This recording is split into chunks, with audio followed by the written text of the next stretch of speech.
Om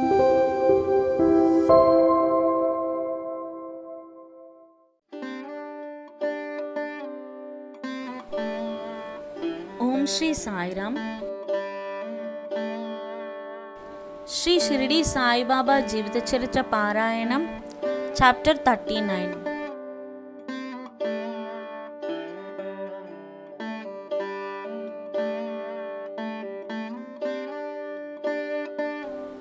Baba's knowledge of Sanskrit.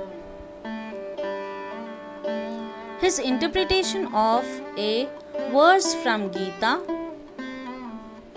Construction of the Samadhi Mandir.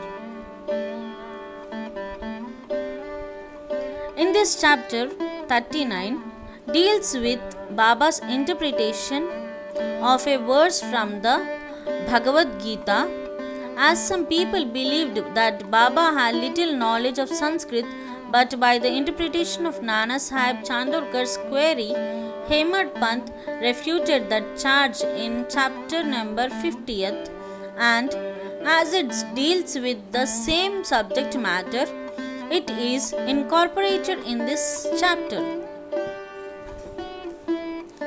Preliminary. Blessed is Shirdi and blessed is Dwarakamai, where Sri Sai lived and moved until he took Mahasamadhi.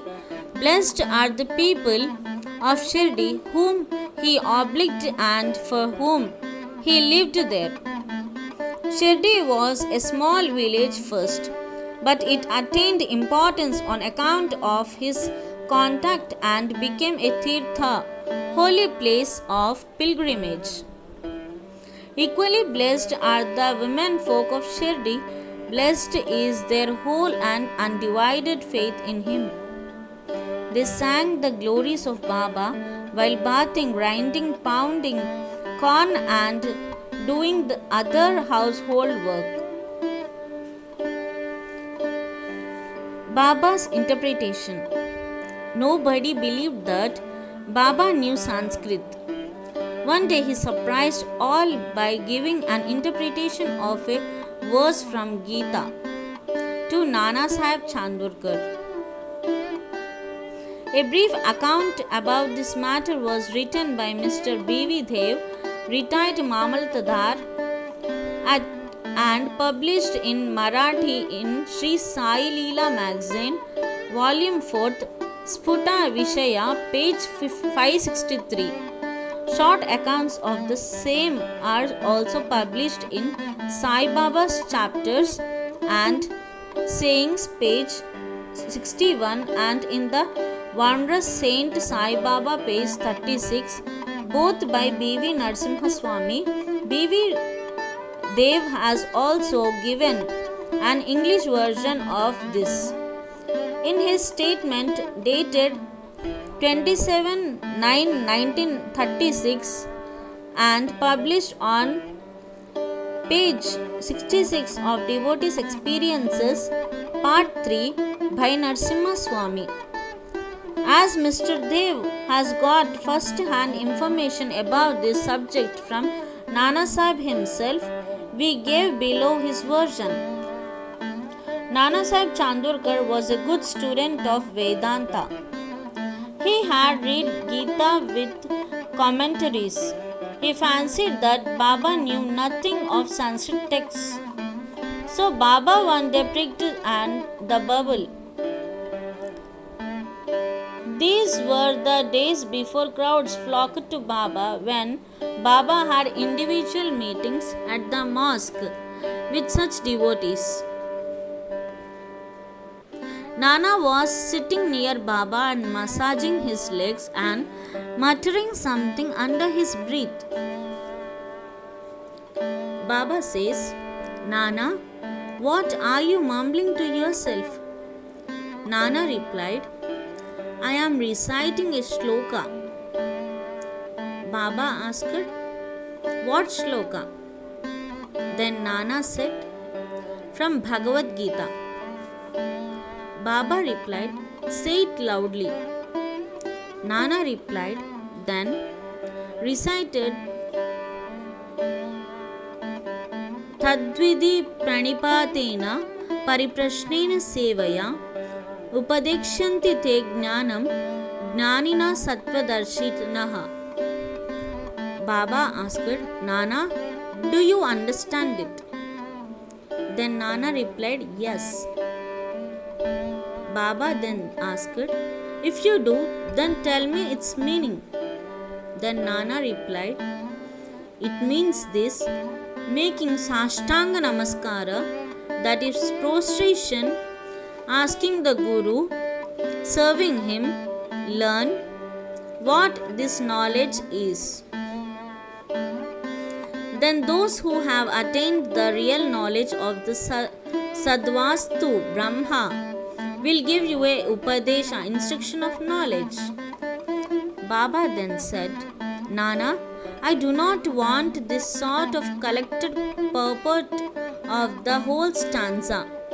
Give me each word, its grammatical force and meaning. Then Nana explained it word by word.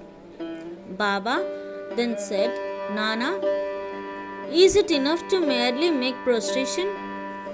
Then Nana replied, I do not know any other meaning for the word pranipat than making prostration.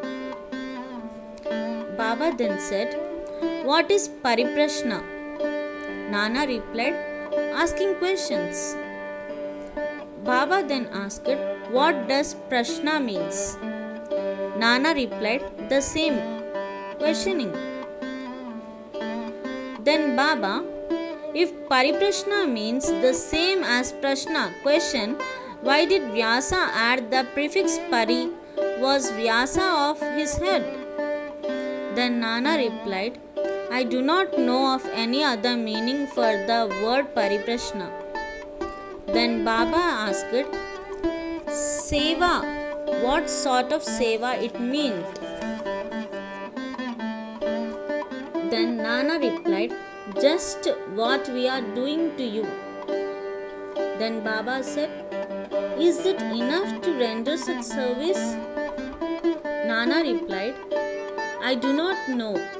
What more is signified by the word seva?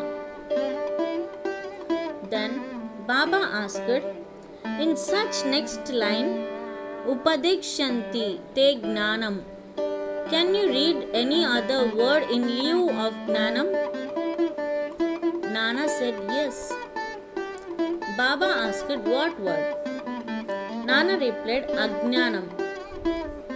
Baba asked, taking that word instead of Gnanam, is any meaning made out of the verse? Nana replied, no. Shankara Bhashya gives no such construction. Then Baba asked, never mind if he does not. Is there any objection to using the word Ajnan if it gives a better sense? Then Nana replied, I do not understand how to construct by placing Ajnana in it. Then Baba said, why does Krishna refer Arjuna to Tattvadarshis to do his prostration, interrogation and service? Was not Krishna a Tattvadarshi? In fact, Gnan itself?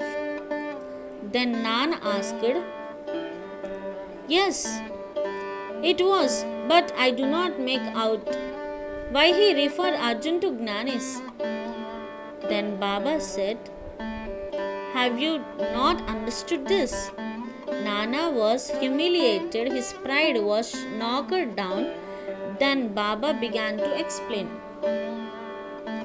First one, it is not enough merely to prostrate before the Gnanis. We must make Sarvasva Sharanagati, complete surrender to the Sadguru. Second one, mere questioning is not enough. The question must not be made with any improper motive or attitude, or to trap the Guru and catch mistakes in the answer, or out of the idle curiosity. It must be asked with a view to achieve spiritual progress or liberation. Number 3. Seva is not rendering service with the feeling that one is free to offer or refuse service. One must feel that he is not the master of the body, that the body is Guru's and exists merely to render service to him. If this is done, the Sadguru will show you what the knowledge referred to in the previous stanza is. Nana did not understand what is meant by saying that a guru teaches Ajnan. Then Baba said, how is Jnan Upadesh, that is imparting of realization, to be affected? Destroying ignorance is Jnana. Removal of ignorance is, O Arjun, if dream and sleep disappear, you are yourself. It is like that. Also, is there anything different or independent in Jnan besides the destruction of ignorance? Expelling darkness means light. Destroying duality, Dvaita, means non-duality, Advaita. Whenever we speak of destroying Dvaita, we speak of Advaita. Whenever we talk of destroying darkness, we talk of light. If we have to realize the Advaita state, the feeling of Dvaita in ourselves has to be removed. That is the realization of the Advaita state. Who can speak of Advaita while remaining in Dvaita state? Unless one gets into that state of non-duality, how can one know it and realize it? Again, the Shishya, disciple, like the Sadguru, is the embodiment of Jnana. The difference between the two lies in the attitude, high realization of Sadguru and his marvelous superhuman sattva, beingness and unrivaled capacity and Aishwarya Yoga, divine powers. The Sadguru is Nirgun Satchitananda. He has indeed taken human form to elevate mankind and raise the world.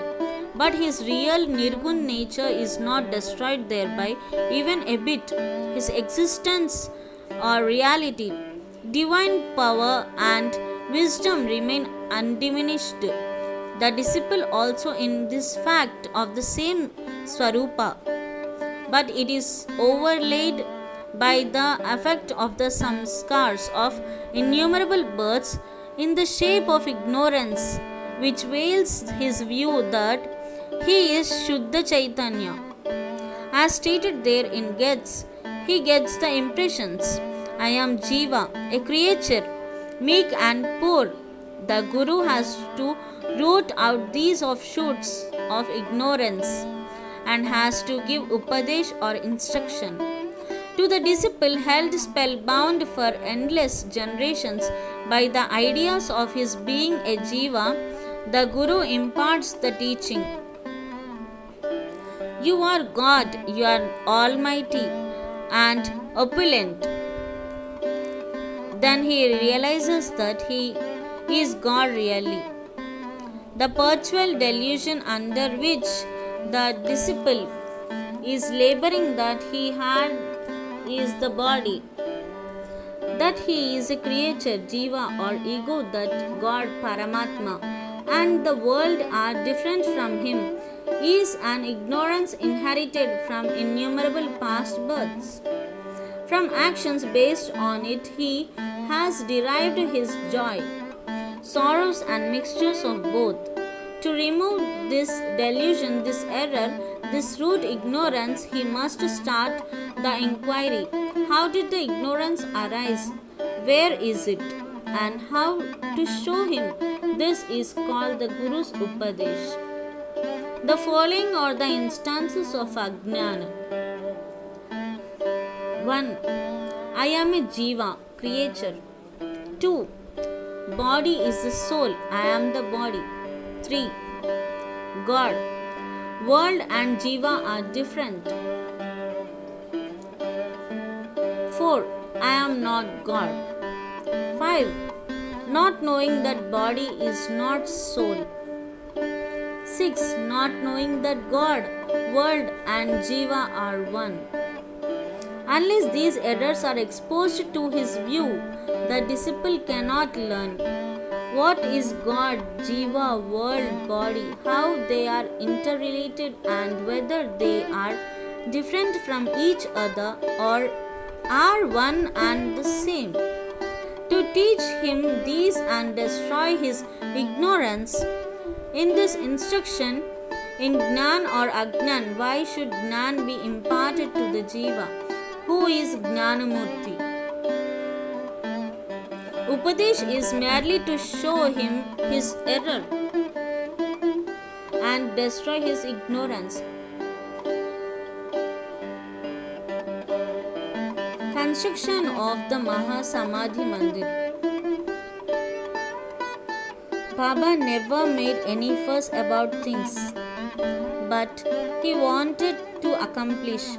But he so skillfully arranged the circumstances that the people were surprised at the slow but sure results attained. The construction of the Samadhi Mandir is an instance. Shriman Bapu Saheb Bhuti, the famous multi-millionaire of Nagpur, lived in Shirdi with his family. Once an idea arose in his mind that he should have a building of his own there. Sometime after this, while he was sleeping in Dikshit's Vada, he got a vision. Baba appeared in his dream and ordered him to build a Vada with a temple. Shama, who was sleeping there, also got a similar vision. When Bapu Saheb woke up, he saw Shama crying and asked the latter as to why he was in tears. Shama replied that in his vision, Baba came to him and ordered distinctly, "Build the Vada with the temple. I shall fulfill the desires of all." On hearing the sweet and loving words of Baba, I was overpowered with emotion. My throat was choked. My eyes were overflowing with tears and I began to cry. Bapu Saheb was surprised to see that both their visions tallied. Being a rich and capable man, he decided to build a Vada there and drew up a plan with Shama Madhava Rao. Kaka Saheb Dikshit also approved of it, and when it was placed before Baba, he also sanctioned it immediately. Then the construction work was duly started, and under the supervision of Shama, the ground floor, the cellar and the well were completed. Baba, on his way to and from Lendi, also suggested him some improvements. Further work was entrusted to Bapu Saheb Jog. And when it was going on, an idea struck Bapu Saheb's Bhuti mind that there should be an open space or platform, and in the center the image of Murlidhar, Lord Krishna with the flute, be installed. He asked Shama to refer this matter to Baba and get his consent. The latter asked Baba about this when he was just passing by the Vada. On hearing Shama, Baba gave his consent, saying, "After the temple is complete, I will come there to stay." And staring at the Vada, he added, "After the Vada is complete, we shall use it ourselves. We shall live, move and play there, embrace each other and be happy." Then Shama asked Baba whether this was the auspicious time to begin the foundation work of the central room of the shrine. Baba answered in the affirmative. Then Shama got a coconut broken and started the work. In due time, the work was completed and an order was also placed for making a good image of Murlidhar. But before it was ready, a new situation turned up. Baba became seriously ill. Babu Sahib became very sad and dejected, thinking that if Baba passed away, his Vada would not be consecrated by the holy touch of Baba's feet, and all his money, about a lakh of rupees, would be wasted away. But the words "keep in me" in the Vada, which came out of Baba's mouth just before his passing away, consoled not only Babu Sahib but one and all. In due time, Baba's holy body was placed and preserved in the central shrine meant for Murlidhar, and Baba himself became Murlidhar, and the Vada thus became the Samadhi Mandir of Sai Baba. His wonderful Leela is unfathomable. Blessed and fortunate is Babu Sahib Bhuti, in whose Vada lies the holy and the pure body of Baba. Bodhu Shri Sai, peace be to all. Om Shri Sai Ram.